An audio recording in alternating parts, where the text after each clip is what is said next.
Apocalipse, capítulo de número 9, hoje estudo número 20, vamos falar sobre a cavalaria do inferno. Então são agentes do mal soltos para atingir a humanidade. Vamos lá? Apocalipse, capítulo 9, todo o capítulo.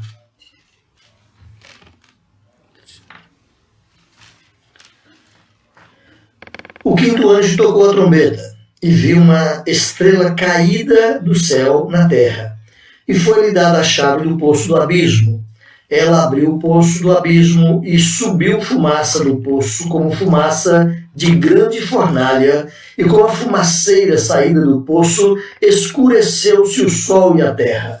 Também da fumaça saíram gafanhotos para a terra, e foi-lhe dado poder como o que tem os escorpiões da terra.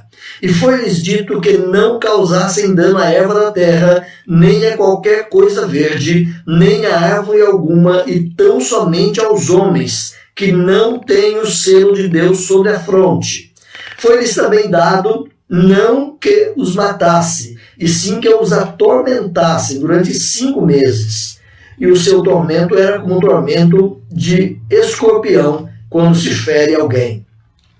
Naqueles dias os homens buscarão a morte e não a acharão. Também terão ardente desejo de morrer, mas a morte fugirá deles. O aspecto dos gafanhotos era semelhante a cavalos, preparados para a peleja. Na sua cabeça havia como que coroas parecendo de ouro, e o seu rosto era como o rosto de homem. Tinham também cabelos como cabelos de mulher, e os seus dentes como dentes de leão. Tinham couraças como couraças de ferro. O barulho que as suas asas faziam era como o barulho de carros de muitos cavalos quando correm a peleja. Tinham ainda cauda como escorpiões e ferrão. Na sua cauda tinham poder para causar dano aos homens por 5 meses. E tinham sobre eles, como seu rei, o anjo do abismo, cujo nome era em hebraico Abaddon, e em grego Apolion. O primeiro ai passou. Eis que depois dessas coisas vem ainda 2 ais. O sexto anjo tocou a trombeta, e ouvi uma voz procedente dos 4 ângulos do altar de ouro, que se encontra na presença de Deus, dizendo ao sexto anjo, o mesmo que tem a trombeta: solta os 4 anjos que se encontram atados junto ao grande rio Eufrates. Foram também soltos os 4 anjos que se achavam preparados para a hora, o dia, o mês e o ano, para que matassem a 3ª parte dos homens.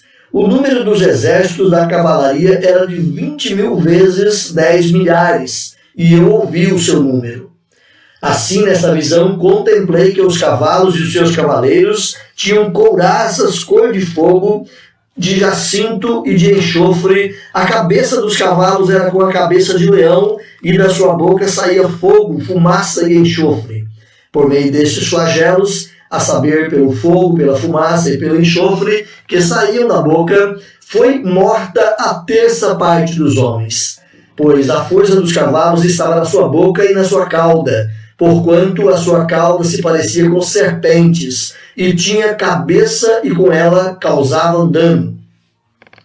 Os outros homens, aqueles que não foram mortos por esses flagelos, não se arrependeram das obras das suas mãos, deixando de adorar os demônios e os ídolos de ouro, de prata, de cobre, de pedras, de pau, que nem podem ver, nem ouvir, nem andar, nem ainda se arrependeram dos seus assassínios, nem das suas feitiçarias, nem da prostituição e dos seus furtos. Ok, meu querido irmão, minha irmã, quero pedir para você permanecer com a sua Bíblia aberta no capítulo 9 de Apocalipse. Vamos caminhar aqui e ali para alguns outros pontos também, mas caminhe conosco. Na semana passada você viu as trombetas 1, 2, 3 e 4. 4 trombetas foram vistas no estudo da semana passada. E naquele último estudo, você viu que as trombetas são juízos de Deus sobre os ímpios em resposta às orações dos santos. Quando você lê o capítulo 8, versículos 1 a 5, você percebe que os santos estão clamando, orando, suplicando o favor de Deus, e na visão de João, na dramatização do Apocalipse, aparece um anjo com um incensário na mão, e ele com o seu incenso representando as orações dos santos, e ele as balança e as coloca perto de Deus. Num certo momento, esse anjo toma o incensário e arroja o incensário para a terra, significando e indicando que as orações estavam sendo respondidas. A resposta das orações estavam vindo para a terra. E para cada trombeta que se tocava, era uma ação punitiva de Deus, trazendo flagelos e dores sobre a terra. As 4 primeiras trombetas, você viu isso, elas não traziam flagelo e dor sobre o ser humano diretamente, mas atingia a criação. As outras 3 trombetas, que nós veremos então, trouxeram dor, morte e pânico diretamente sobre os homens. Esses juízos não são finais, pois na sua ira, Deus se lembra da sua misericórdia, e esses juízos de Deus, embora traga punição e retribuição aos pecadores ímpios, eles também despertam o ser humano para o arrependimento, ou provocam o ser humano com a mensagem do arrependimento, mostrando o poder e a ira de Deus. As 4 primeiras trombetas foram juízos que atingiram a natureza, e agora as 3 últimas trombetas vão atingir os homens. Então vamos lá, 5ª trombeta. Vamos caminhar um pouquinho, conversar com você sobre a 5ª trombeta. O 5º anjo toca a 5ª trombeta. Vamos lá, Apocalipse capítulo 9, versículo 1. O 5º anjo tocou a trombeta. E o que acontece? Ele vai dizer que viu uma estrela caída do céu. Percebe?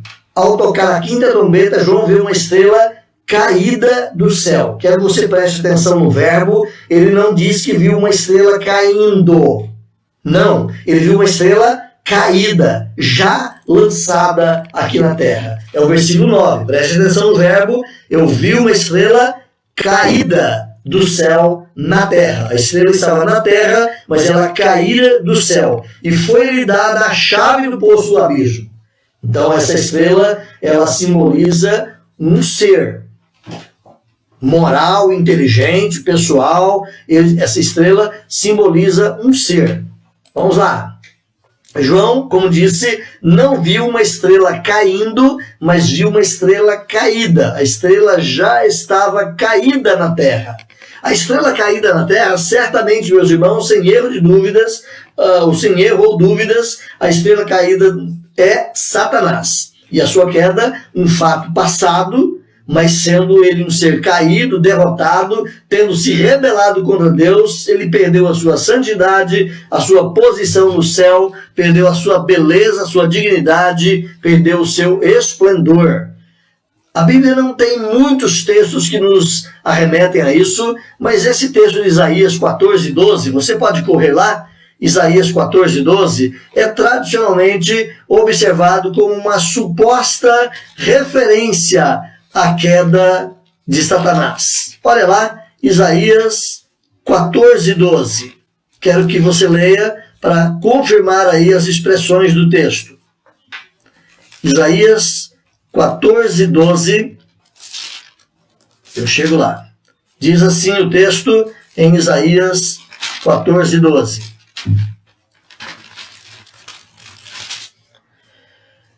Como caíste do céu, ó estrela da manhã, filho da alva, como foste lançado por terra, tu que debilitavas as nações. Então esse texto ele é comumente utilizado no estudo da demonologia para mostrar a queda de Satanás. É uma referência em primeira mão ao rei de Tiro, lá na história do povo de Israel, mas aqui faz uma referência paralela à queda de Satanás. A estrela que cai do céu é o próprio diabo que se revolta contra o Criador. Vamos caminhando aqui.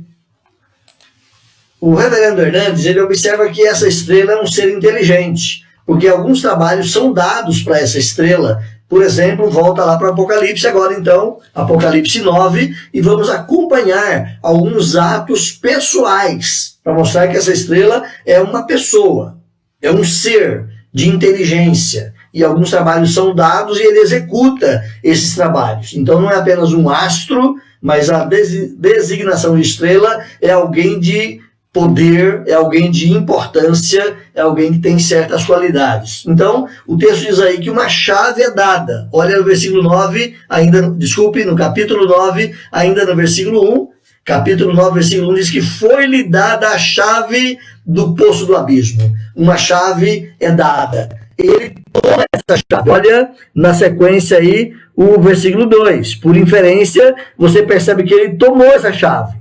Ele é um ato de decisão. Ele é um ser inteligente. Nessa sequência, ele usa essa chave para abrir uma porta. Olha o versículo 2 ainda. Ele abriu o poço do abismo. Então, ele teve a sua ação de abrir essa porta. E ainda na sequência, ele liberta seres malignos desse poço do abismo. Figurativamente, do lugar de punição, ou do estado de punição, do estado de queda, ele dá autoridade para outros seres que caíram com ele, para sair também e atingir a terra. Diz aí, ele abriu o poço do abismo e subiu uma fumaça do poço, como fumaça de grande fornalha, e com a fumaça, ou com a fumaceira saída do poço, escureceu o sol e o ar.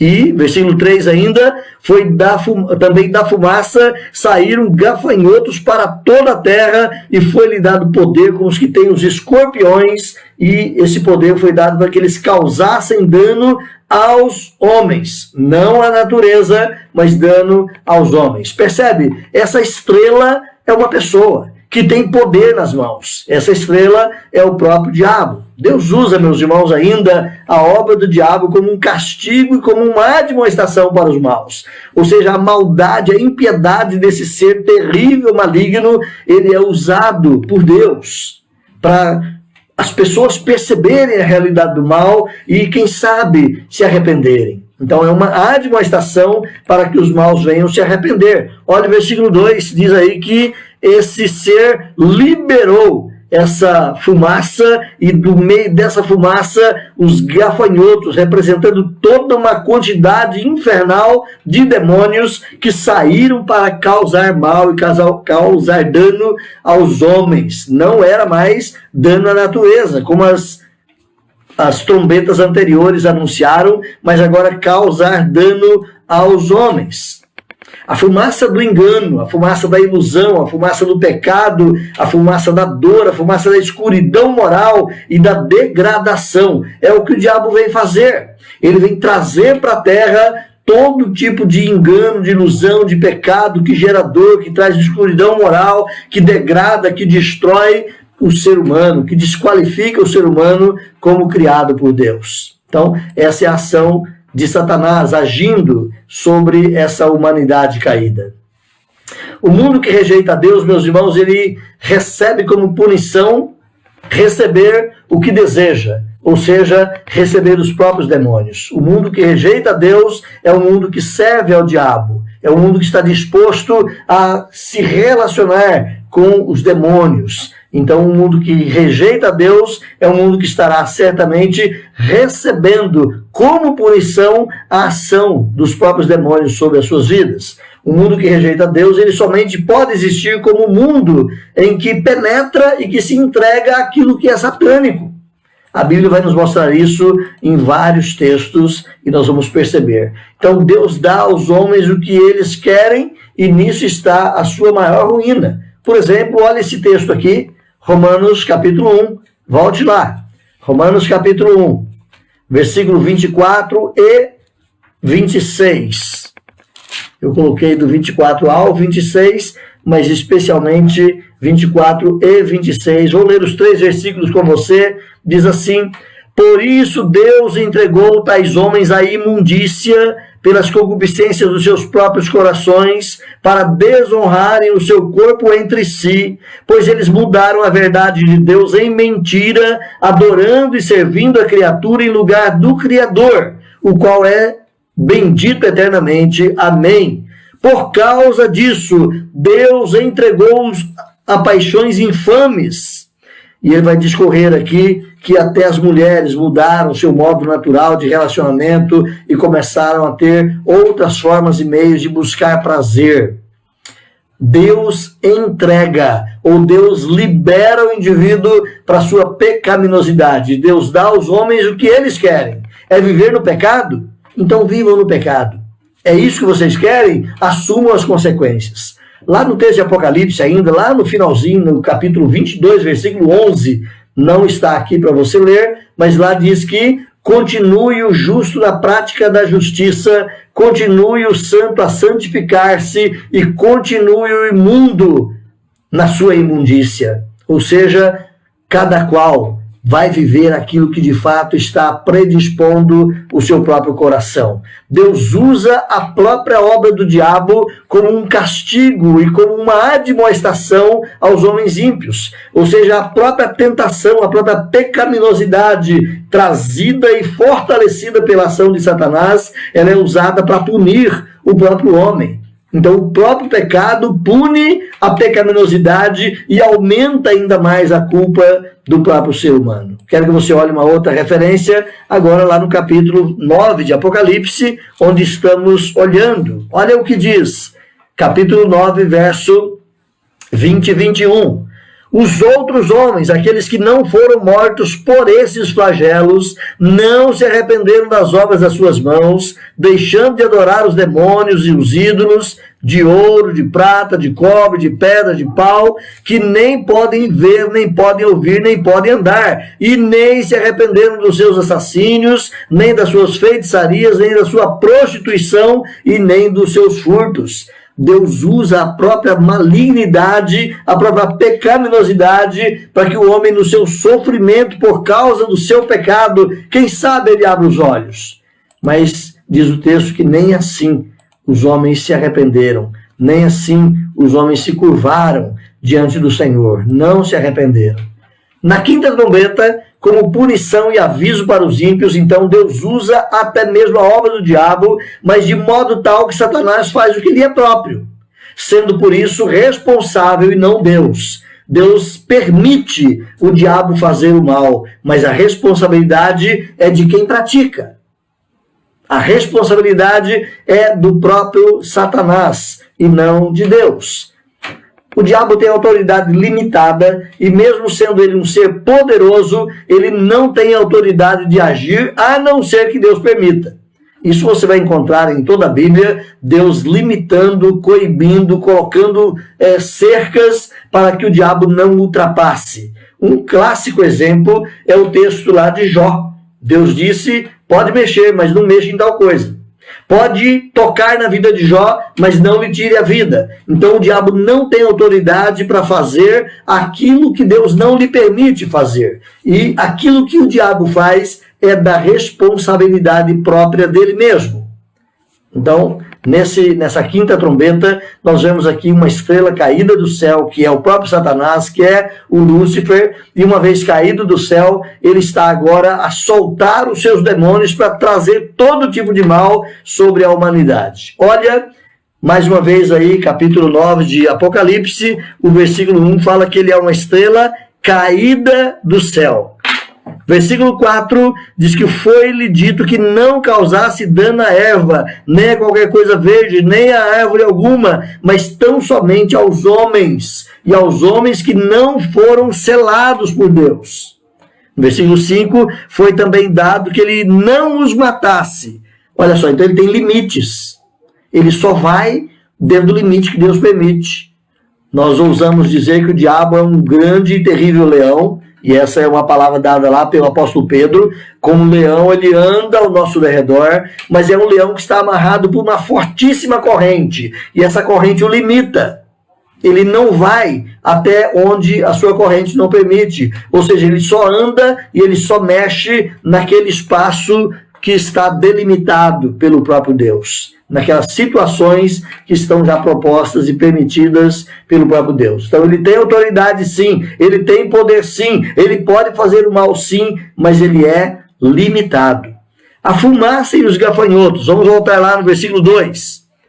Abriu o poço do abismo e subiu uma fumaça do poço, e como uma fumaça de uma grande fornalha, e com a fumaceira saindo do poço, escureceu também o sol e o ar. Também da fumaça saíram gafanhotos para a terra, e foi dado poder para que eles agissem como escorpiões. Então, um poder mortal, letal, um poder terrível de provocar dores terríveis sobre os homens, como assim na figura dos escorpiões. Vamos lá, caminhando aqui comigo. Eles causam dano aos homens, versículo 4, finalzinho do versículo 4, eles causam danos aos homens que não têm o selo de Deus sobre a fronte.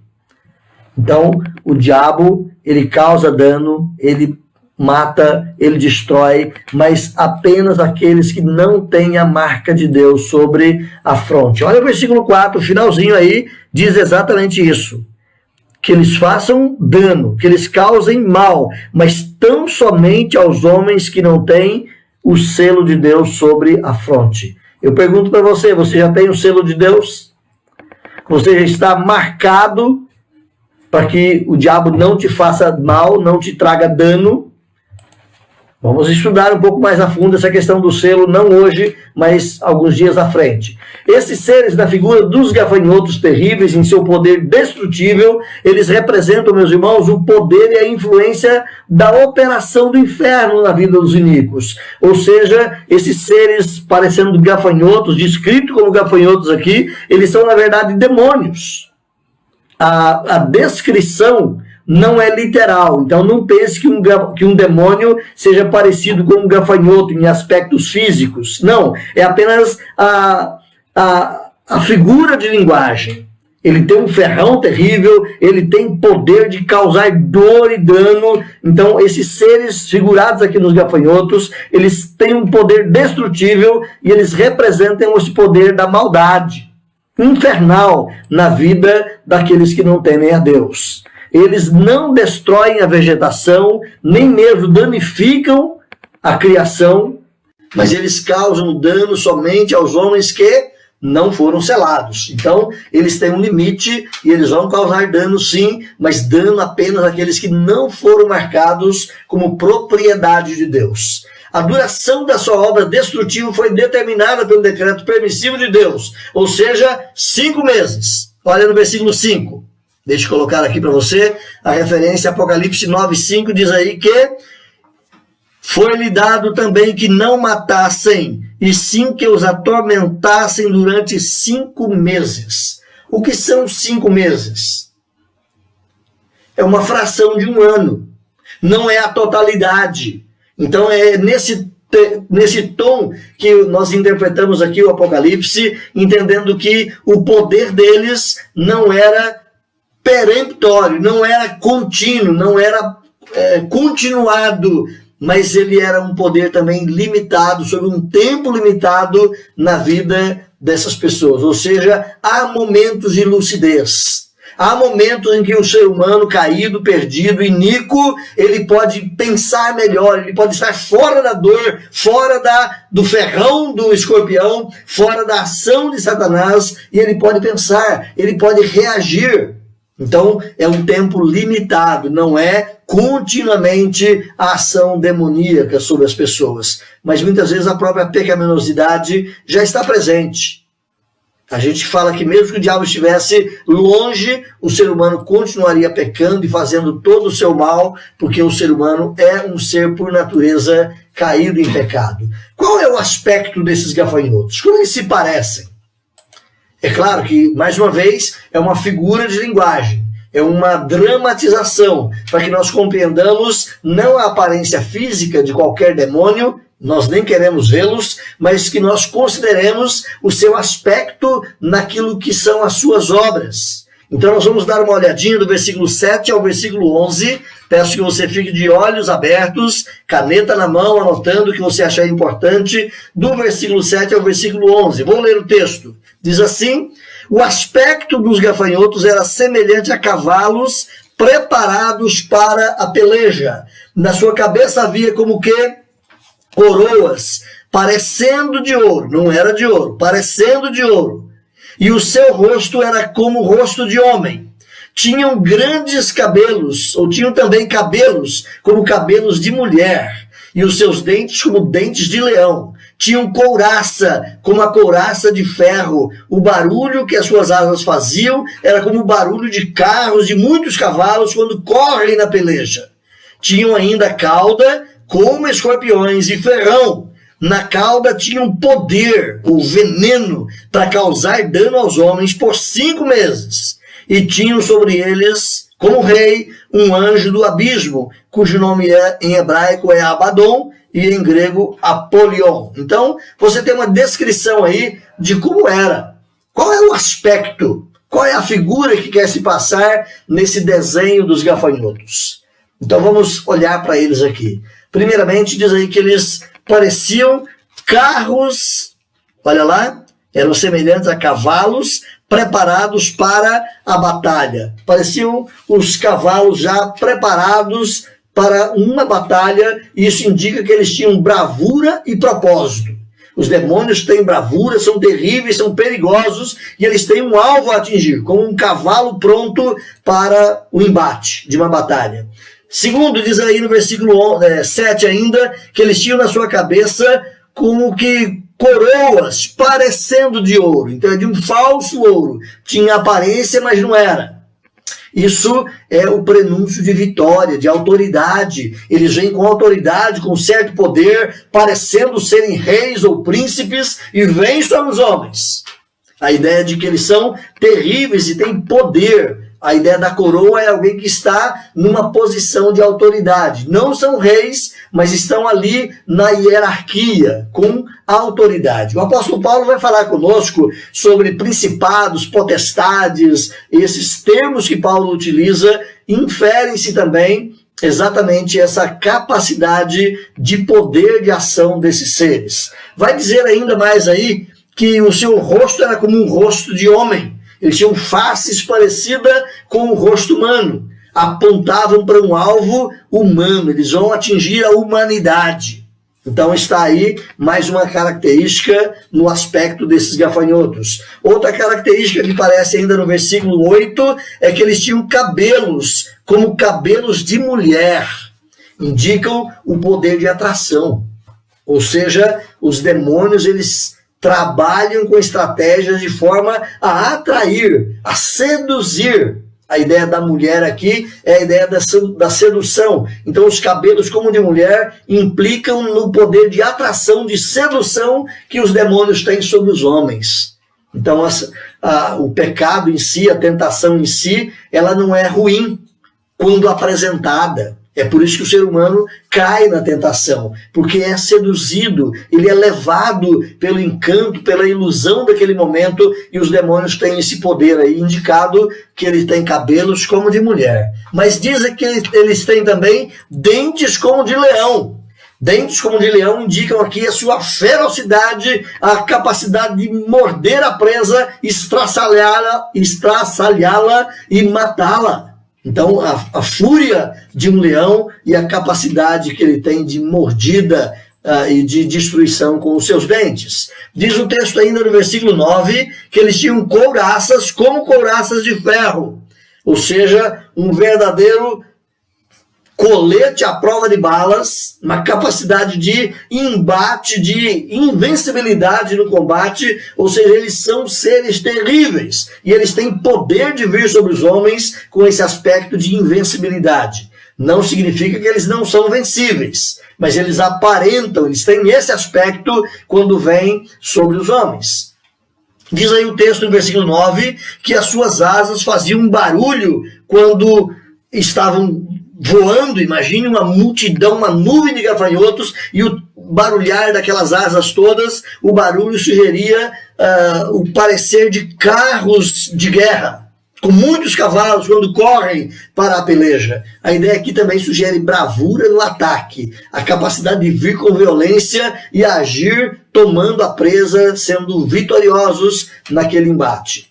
Há uma outra figura, diz o texto aqui, que eles têm ferrões. Olha o versículo 10.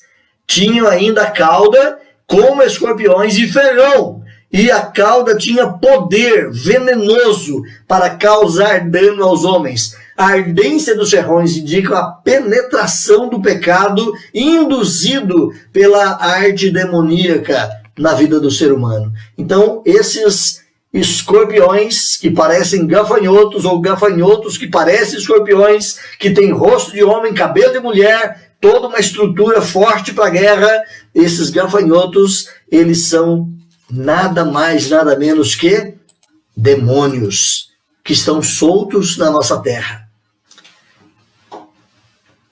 Asas como de gafanhoto, rosto como de homem, cabelo como de mulher, uma cauda com um ferrão terrível, a coroa na cabeça indicando que ele tem uma certa autoridade, certo poder.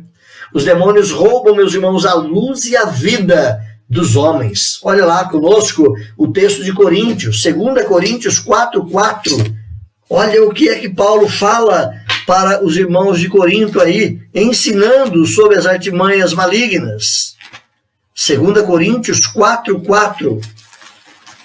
O apóstolo Paulo vai dizer aqui nesse texto, nos quais, eu vou ler o 3, só para você ter uma continuidade do texto, mas se o nosso evangelho ainda está encoberto, é para os que se perdem que está encoberto, nos quais o Deus deste século cegou o entendimento dos incrédulos, para que não lhes resplandeça a luz do evangelho da glória de Cristo, o qual é a imagem de Deus. Olha só, esses demônios, diz o texto lá no capítulo 9 de Apocalipse, você volta para lá, diz o texto que eles fizeram escurecer o sol e o ar. Isso significa as trevas tomando conta. Como diz o texto aqui de Coríntios 4:4, ele cega o entendimento dos incrédulos, envolve-os em trevas, de modo que eles não conseguem perceber, reconhecer o evangelho da graça de Deus. Ação dos demônios sobre os homens ímpios. Em sua totalidade, meus irmãos, essa figura aqui enfatiza Satanás e os seus demônios operando o terror e a destruição. Você se lembra desse texto, João 10:10? Você se lembra, não é mesmo? João 10:10 diz o que mesmo? Ele vem para roubar, matar e destruir. Exatamente esse é o poder terrível dos demônios, o poder terrível de Satanás, todos os demônios comandados por essa mente maior, por esse poder maior, por essa hierarquia mais alta, que é o próprio Satanás, ele conduzindo toda essa pecaminosidade e trazendo mal aos homens, trazendo sofrimento aos homens. Mas Deus permite, meus irmãos, a ação de Satanás sobre os homens, embora tenha o caráter punitivo, mas também tem o caráter da advertência. As trombetas anunciam o juízo, mas elas também oportunizam a graça. Então o rei dessa espécie, ou desses seres terríveis, tem o nome de destruidor. Volta lá para o Apocalipse 9, olha lá então o versículo de número 11. Tinham sobre eles, como seu rei, o anjo do abismo, cujo nome em hebraico é Abaddon e em grego Apolion. Esse nome, tanto no hebraico quanto no grego, significa destruidor. Então o rei desse tipo de seres, que são os demônios, eles tinham como rei o próprio Satanás, ou tem como rei o próprio Satanás, e o nome de Satanás é destruidor. Ele vem para matar, roubar e destruir. Há um limite, há um poder dado, e ele só age até onde Deus permite. Ao toque dessa trombeta se pronuncia então o primeiro dos 3 ais que pesam sobre a humanidade ímpia. Então, se você fosse resumir a quinta trombeta, o que ela seria?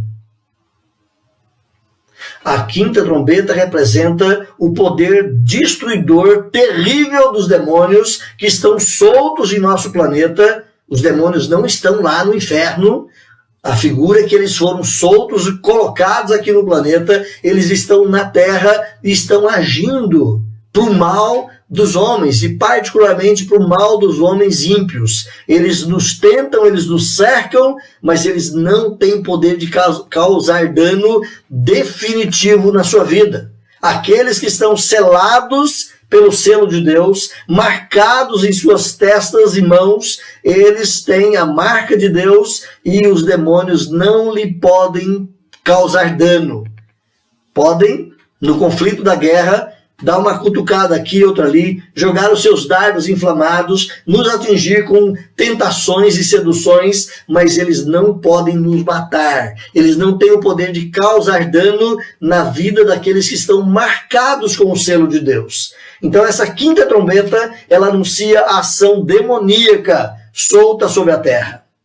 Você vê essa ação demoníaca? Você consegue perceber nas condutas humanas essa presença maligna? E nós sabemos que em muitos casos não é apenas a presença do lado de fora da pessoa, induzindo, seduzindo, conduzindo a pessoa ao erro, mas muitas vezes uma dominação interna, onde os demônios se apossam de uma pessoa. Nós vemos isso nos evangelhos. Jesus expulsou muitos e muitos demônios. Nós vemos isso no ministério dos apóstolos e nós vemos isso no ministério da igreja. Aqui e ali, nós nos deparamos com situações onde é preciso expulsar demônios de uma pessoa.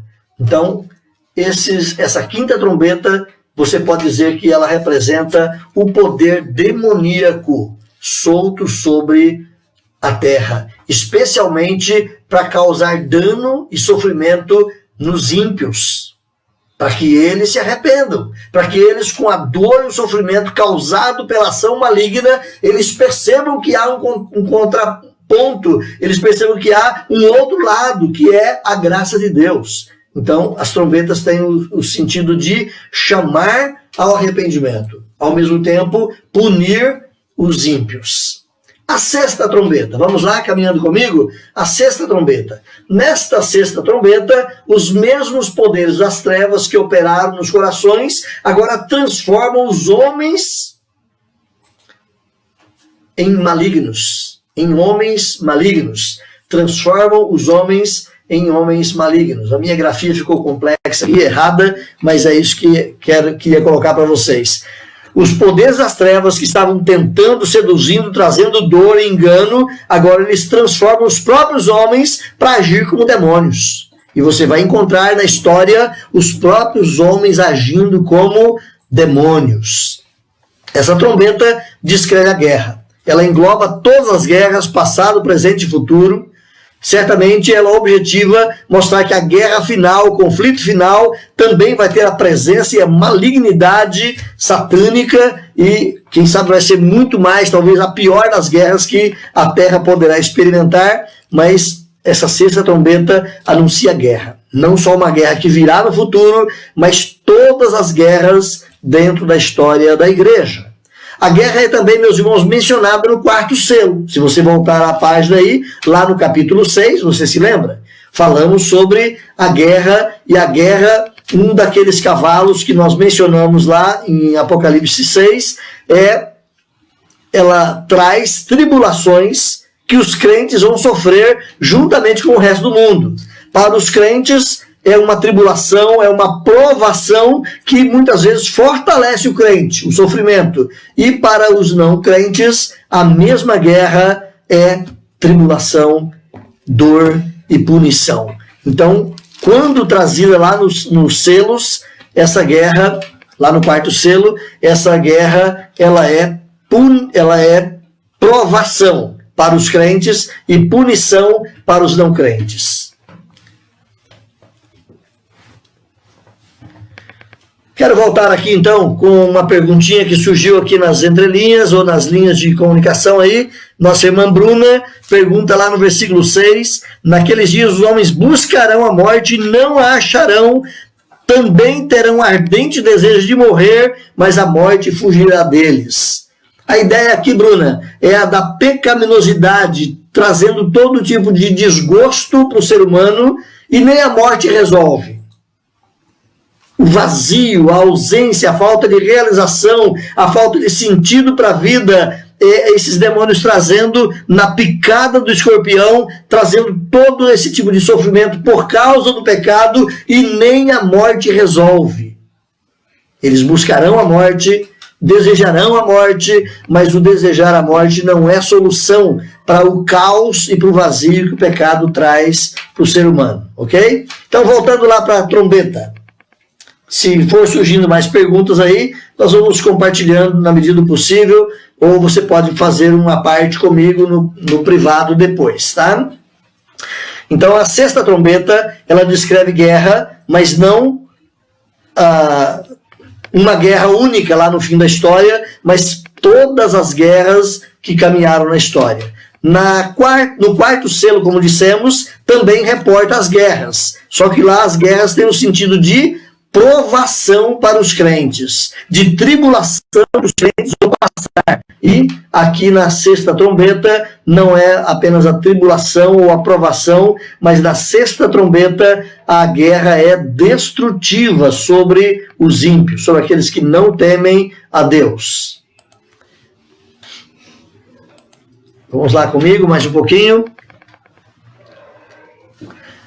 Então aqui, nessa sexta trombeta, a visão das trombetas, aqui na visão das trombetas, a guerra é mencionada como punição e como advertência em relação aos não crentes. A mesma guerra para o crente é uma provação, fortalece, anima, ajuda o crente a crescer.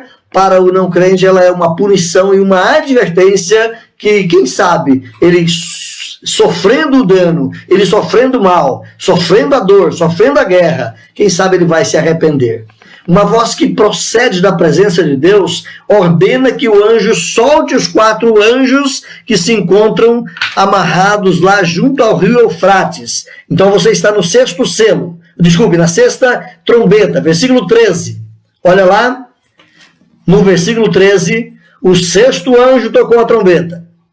E quando ele tocou a trombeta, João ouviu uma voz procedente dos 4 ângulos do altar de ouro que se encontra na presença de Deus, e essa voz dizia ao sexto anjo: solta os 4 anjos que se encontram atados junto ao rio Eufrates.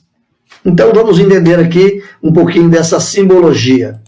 O que era o rio Eufrates? Você conhece muito bem o rio Eufrates, o rio Tigre, está lá na região da Síria, e naquela época a Síria babilônica eram as potências mundiais de alguns períodos bíblicos e simbolizava especialmente a Babilônia, o mundo de iniquidade. É dito para os crentes: saiam da Babilônia, não convivam com a Babilônia, não se misturem com a Babilônia. Então a Babilônia, no simbolismo bíblico, ela representa o mundo de perversidade. Não é uma cidade localizada lá no Oriente, mas é todo o conjunto de iniquidade, de permissividade, de pecaminosidade agressiva que você tem à sua volta. Isso é Babilônia. Então, aqui diz o texto que foi dito ao sexto anjo que tocou a trombeta que ele poderia agora soltar os 4 anjos que estavam atados na Babilônia. Ou seja, agora esses anjos teriam o poder de trazer ou de liberar essa iniquidade no mundo. Interessante, o capítulo 7, versículo 1, volta lá, só para você perceber. No capítulo 7, versículo 1, você viu também que tinha 4 anjos. Você se lembra deles? Vai lá no versículo 1 do capítulo 7, diz assim: depois disto vi 4 anjos em pé nos 4 cantos da terra, conservando seguros os 4 ventos da terra, para que nenhum vento soprasse sobre a terra, nem sobre o mar, nem sobre espécie alguma. Esses anjos aqui do capítulo 7, versículo 1, eram anjos bons. estavam cumprindo uma missão para que a maldade ou a destruição não atingisse os homens. Capítulo 7, versículo 1, são anjos bons. Não são esses 4 aqui do versículo 13 ou do versículo 13 do capítulo 9. Então, em 7:1 você viu anjos que estavam nos 4 cantos da terra para selarem os eleitos. Eles delimitariam o poder da maldade, marcariam aqueles que são o povo de Deus. Mas aqui em 9:14 você vê anjos da maldade para procederem à guerra, anjos que promoveriam a guerra entre os seres humanos, trazendo então todo tipo de discórdia, de ambição, de fonte de lucro, de desejo de dominação, um povo sobre o outro. Esses 4 anjos são os promotores da desordem e da guerra. Então esses anjos maus são os promotores de guerras, mas os mesmos só agem também no tempo determinado por Deus, ok? Vamos perceber isso aí no versículo 14. Leia o versículo 14. Foi dito àquele anjo, o mesmo que tem a trombeta, solta os 4 anjos que se encontram atados junto ao grande rio Eufrates, que é o simbolismo da região da Babilônia. Rio Eufrates, ali onde estava a Babilônia, próxima às suas margens. Então, solte essa pecaminosidade. O anjo teria a liberação dos demônios que trariam guerra sobre a humanidade. Mas diz o texto aí no versículo 15, foram então soltos os 4 anjos que se achavam preparados para a hora, para o dia, para o mês e para o ano.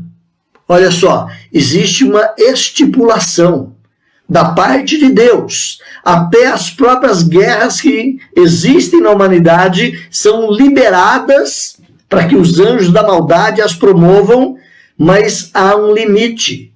Dia, mês, hora, ano, tudo marcado. É Deus que delimita. Deus é soberano. Então Deus usa a guerra como advertência ao iníquo, ao pecador, de modo que está incluída no decreto de Deus até mesmo a hora, o dia, o mês e o ano determinados. Percebem no versículo 15 mais uma vez?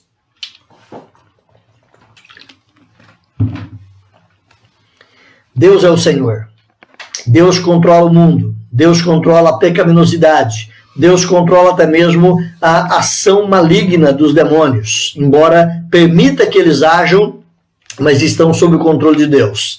Aqui nessa sequência, João vê um campo de batalha, e o número dos cavalos e guerreiros era incontável. Perceba lá, versículo 15 de novo. Então foram soltos os 4 anjos que se achavam preparados para a hora, o dia, o mês e o ano, e para que matassem a terça parte dos homens. O número dos exércitos da cavalaria, olha só, agora é a guerra pronta.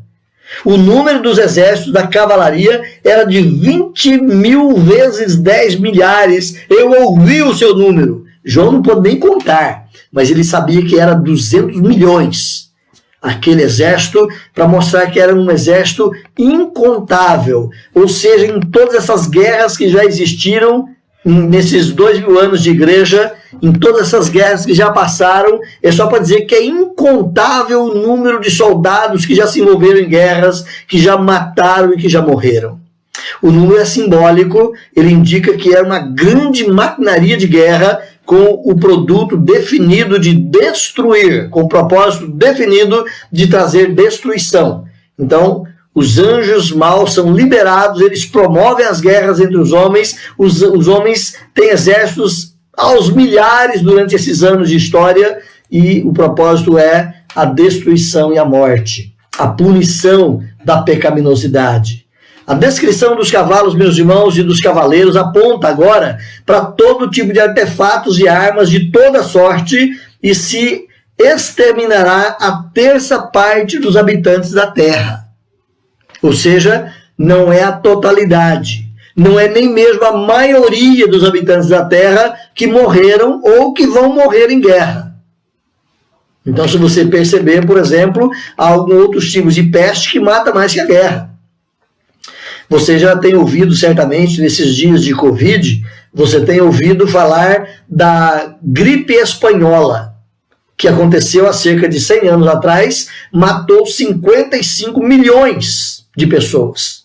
Muito mais que muitas guerras. A peste negra, a peste bubônica e tantas outras pestes, febre amarela e tantas outras pestes que campeiam a história da humanidade, matam muito mais que guerras. Então a guerra vai matar um simbolismo numérico representado aqui de 1/3 da humanidade. Não são todos que morrem pelas guerras, mas as guerras são devastadoras e são ações malignas sobre os homens. Essas guerras se estendem desde a primeira até a segunda vinda de Cristo, certo? Então lembre que as trombetas, elas não estão sendo tocadas cada uma de uma vez. São trombetas que estão sendo tocadas na história e todas elas estão em execução. Está acontecendo. Desde a primeira até a segunda vinda de Cristo, cada um dos ecos dessas trombetas estão acontecendo. As 4 primeiras vimos na semana passada e hoje essas 2 últimas. A despeito de todas essas advertências, os ímpios não se arrependem. Eles veem a destruição, eles veem o caos acontecendo na terra, famílias e nações inteiras se destruindo por causa de guerras, mas a impiedade é tamanha no coração humano que, apesar disto, os homens não se arrependem. João reforça por 2 vezes esse fato, para dizer que os homens não se arrependeram e permaneceram rebeldes, endurecidos no pecado. Olha então de novo o capítulo 9, olha o versículo 20. Capítulo 9, versículo 20 diz assim: os outros homens, aqueles que não foram mortos por esses flagelos, não se arrependeram. Viram toda essa maldade acontecer e não se arrependeram. Mas, versículo 21, nem ainda se arrependeram. João por 2 vezes fala que a humanidade iníqua, vendo e sofrendo a maldade trazida pelo próprio pecado, mediado pelas forças malignas, a humanidade sofre e vê tudo isso, participa dessa dor, desse sofrimento e não se arrepende. Então você tem isso aí no versículo 20 e 21 como frisado. A pecaminosidade é tamanha, o sofrimento trazido pelo pecado humano é imenso e mesmo assim os homens não se arrependem. Interessante que entre o 6º e o 7º selo, se você voltar lá para o capítulo 6, entre o 6º e o 7º selo houve um interlúdio, que é o interlúdio trazido no capítulo 7, que é quando João fala sobre os 144 mil selados. Então parou no 6º selo, entrou uma outra cena dos 144 mil e só no capítulo 8 que foi se ver o 7º selo. Percebe? Fomos até o 6º selo e abriu-se ali um espaço. João trabalhou a ideia dos selados, dos remidos de Deus. Aí no capítulo 8, então, ele abre o 7º selo. Semelhantemente, entre a 6ª e a 7ª trombeta, também tem o interlúdio. Falando agora do santuário, dos anjos, de trovões e das 2 testemunhas. Então, vai haver um espaço agora entre a 6ª e a 7ª trombeta. Hoje você viu a 5ª e a 6ª. Vai ter um espaço, outras coisas acontecendo entre a narrativa que pervadirá, então, o significado da 7ª trombeta. Mas lembre que tudo isso está acontecendo. Não é uma sequência cronológica, um fato atrás do outro, mas é a descrição dos acontecimentos que estão sobre a terra em processo. Lembra que nós lemos lá em Mateus capítulo 24, agora há pouco? Vocês vão ouvir falar de guerras, de rumores de guerra, mas ainda não é o fim. Vai haver terremotos e pestes, mas ainda não é o fim. Ou seja, as trombetas estão tocando, as trombetas estão anunciando, os juízos de Deus estão acontecendo. Desde a primeira até a segunda vinda de Cristo, as trombetas estão tocando, mas ainda não é o fim. Antes que soe a 7ª trombeta, João apresenta então aqui os santos da terra, os quais são instruídos a apresentar a palavra de Deus ao mundo. É esse interlúdio que nós vamos ver do capítulo 10 e capítulo 11, ou uma parte do capítulo 11. Então, parte do capítulo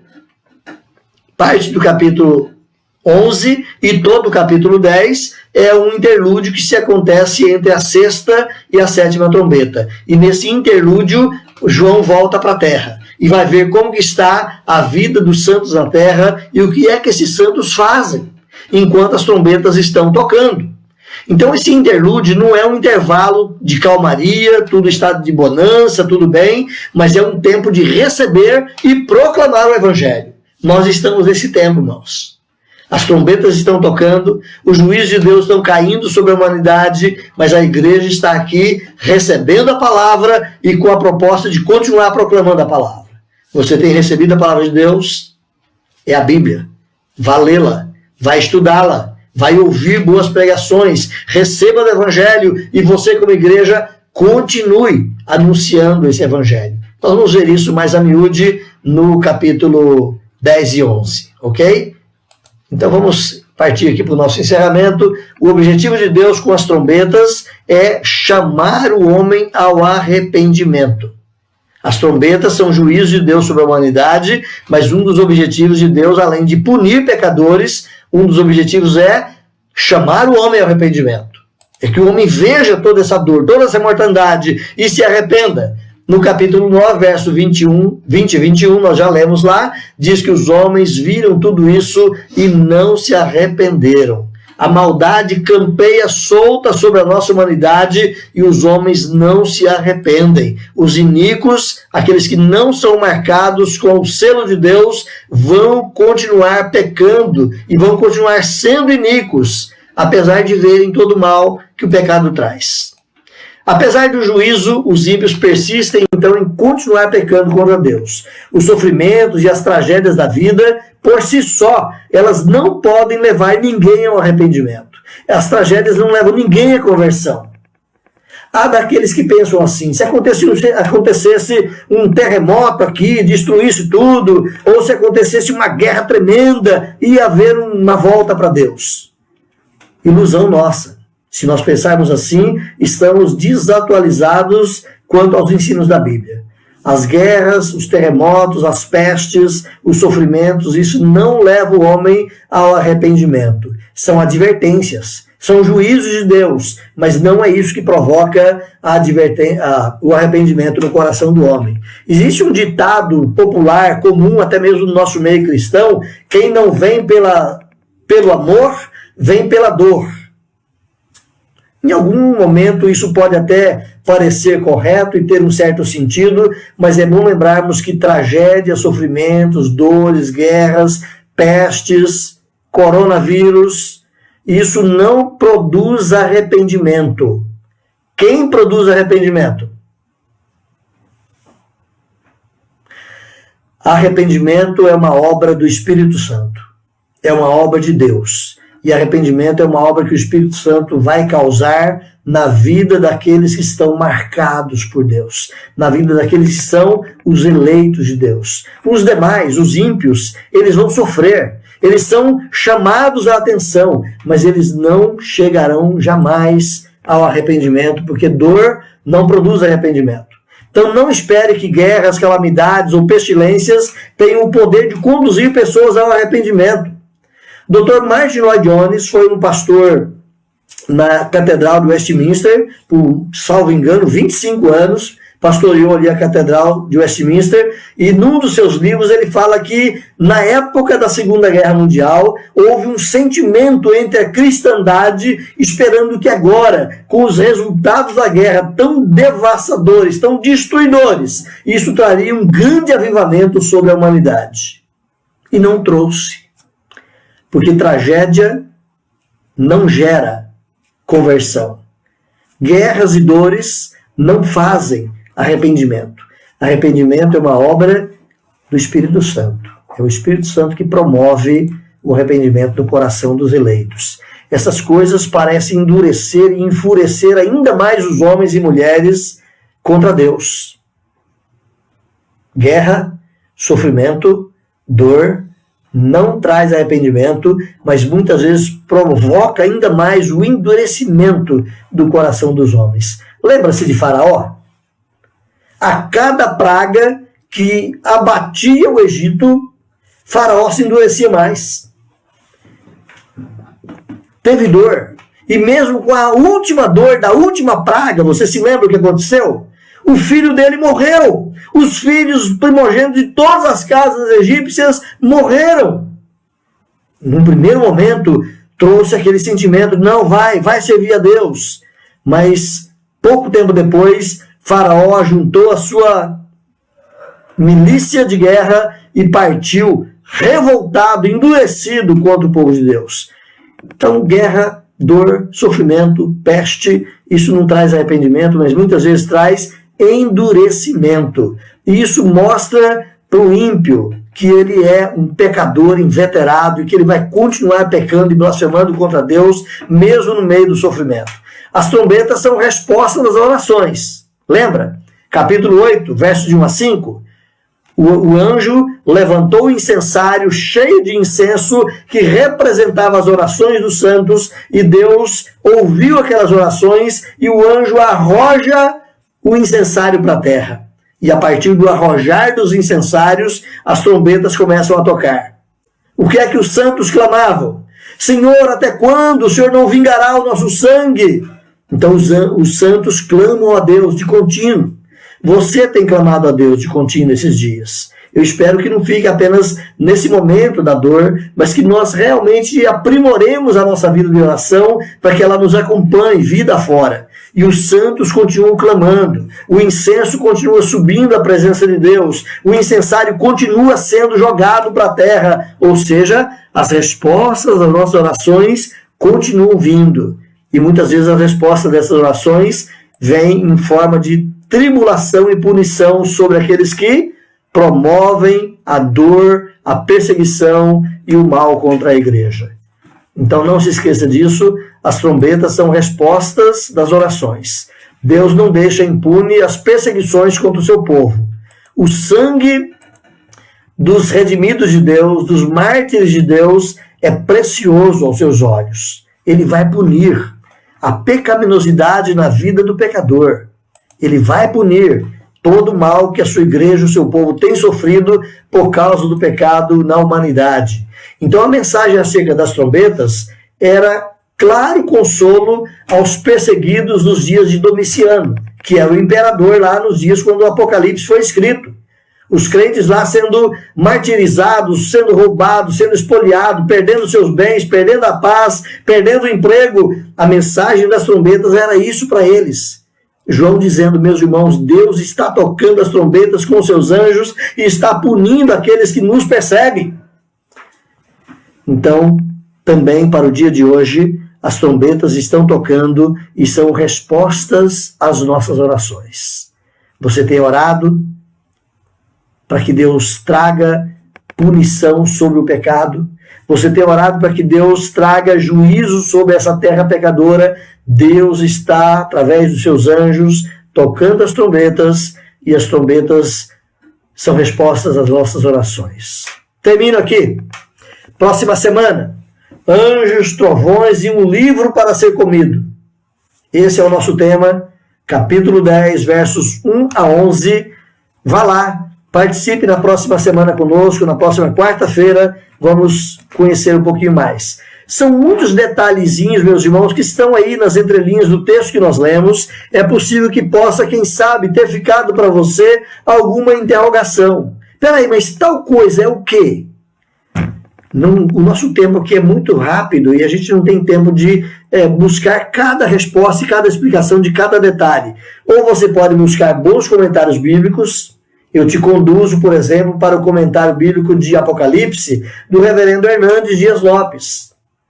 Compre esse material, é excelente, muito bom. Eu te arremeto também para o comentário da nossa editora presbiteriana, de Simon Kistemacher, também um comentário sobre Apocalipse, excelente, ajuda muito. Ou um terceiro, Mais que Vencedores, do William Hendrickson, também da nossa editora presbiteriana, vale a pena buscar um pouco mais. Tem muitos outros livros muito bons trabalhando Apocalipse. Cuidado para você não cair numa rede e beber coisa errada.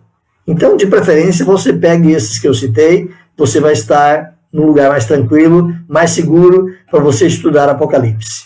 Semana que vem, anjos, trovões em um livro para ser comido. Vamos lá? Se Deus permitir, não falte. Se Deus permitir, eu estarei aqui com vocês. Amém? Deus te abençoe.